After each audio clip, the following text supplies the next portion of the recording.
Welcome to A Mind for Life. We're out here today in a brand new location, the navel of the world. How beautiful. Now, we're going to continue our Endless Being series.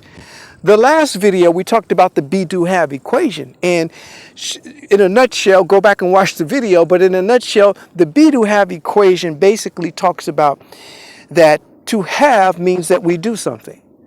But there is a doer that's doing the doing. There is a being that's doing the doing.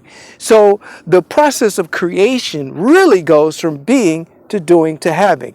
Oftentimes we jump into doing just to have stuff.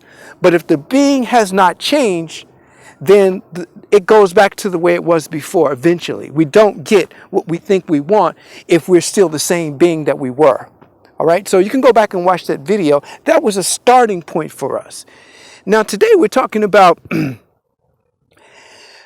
being, and we're talking about going through a process of getting to a certain place of a revolution. Now, to be means to exist, right? That's pretty obvious. To be means to exist. Now, being, when we put the ing on the end of it, it becomes a process of being. See, being is an action or process. It always indicates an action or process, right? Skating, walking. These are actions or processes. But to be is also its own process. So you are a process. You as a being is a process. It's not a process that you do. It's a process that you are. See, it's very subtle, but it's huge, the difference. Now, when we talk about becoming and being, doing, and having, oftentimes we get to a place where we realize that the things that we believed in before, the things that we looked up to, the situations, the people, the institutions, the knowledge that we looked up to before isn't what we thought it was. It's like believing or coming to a realization that Santa Claus is not real when you believed in Santa Claus your whole life. So Santa Claus is something you believed in for years, but you get to a place of realizing, wait, Santa Claus is not real. This is what I'm talking about when I'm talking about how you are or was, or when you get to the place of the scales falling off and you get to a place of realizing, wait a minute, this is a big revelation. This entity that I thought had my back and was for me is not really for me. They have agendas. Or this relationship was really based on an idea I had of how I grew up and what type of person I thought I wanted. But that was just the so-called programs I grew up under. Or this religion taught me that God was this way. But then as I began to look out into the world in my personal life, there was a big incongruence there. So this is what I'm talking about when I talk about the great revelation. And some call this the dark night of the soul. But I'm here to tell you it's not. It's the beginning of the true journey. It's the beginning of the true journey when the scales fall away. You can ask yourself, well, what do I stand now? What do I stand? Because I believe this my whole life. I pursued this. This was my career. But I get to a place of seeing that this is empty, that they're not really teaching history. They're teaching a perspective, or that what I thought I liked in a person for a relationship was really just based on insecurities or seeking validation. These things can make you feel really empty.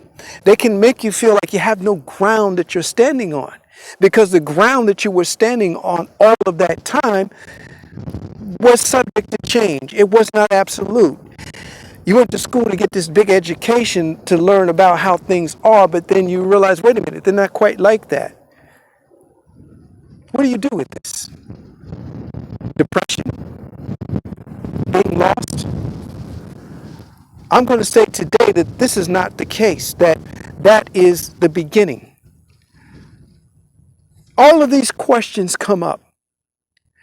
And the more questions come up, the more questions come up. For example, let me give you an example. If John says, I went to see Bob, and we went to play basketball. Then we went to eat. Then we went to see a movie. If you come to see that John never went to go see Bob, then you say, wait a minute.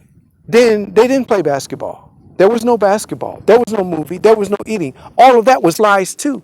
So you begin to see that the foundation of it begins to crumble, of the whole thing. So as you ask one question and as you see the scales fall from one question and the uncertainty, then another question comes up.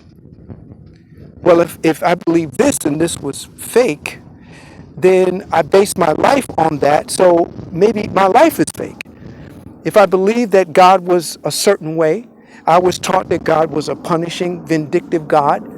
So I lived a certain way according to that, but then I see God's mercy. So is the way I lived fake? See, this gets really deep. And like I said, some call this the night of the soul, but I'm going to submit to you that it's not. It is the beginning of the revolution. Now, what these questions come to is this. All of these questions come to this one question. What am I? In other words, if everything, many things, if there's so much of my life that's uncertain that I can just throw out as being frivolous, everything from relationships to education to lifestyle to religious beliefs. Think about this. If one is fake and you built your life on one, then that's got to be fake what you built your life on, and that and this and this and that. You see? Where's the certainty? So you come to the question is of what am I? What am I? I'm breathing, I'm living. What am I? Am I certain? Am I real? You see? And this is the beginning of the great revolution. So the great revelation leads to the great revolution. The revolution of getting to a place of beingness, of this journey of being, and what am I? So I wanted to bring this out today because this is going to move us further along. And we're going to talk about one person in the next video who did a lot of these questions. A historical person from the 1600s who went through a lot of these questions. He realized that, wait a minute, what I believed from childhood were falsehoods. Can anything be certain? Can anything be known for sure? What about God? What about me? And this is not just, as I said before, this is not a philosophy channel. So we're not here to just muse over things. This is going somewhere for freedom, for having an impact in our lives and in the world. All right? A positive, good impact. All right? So thanks for coming to A Mindful Life. And I'll see you in the next video. Peace out.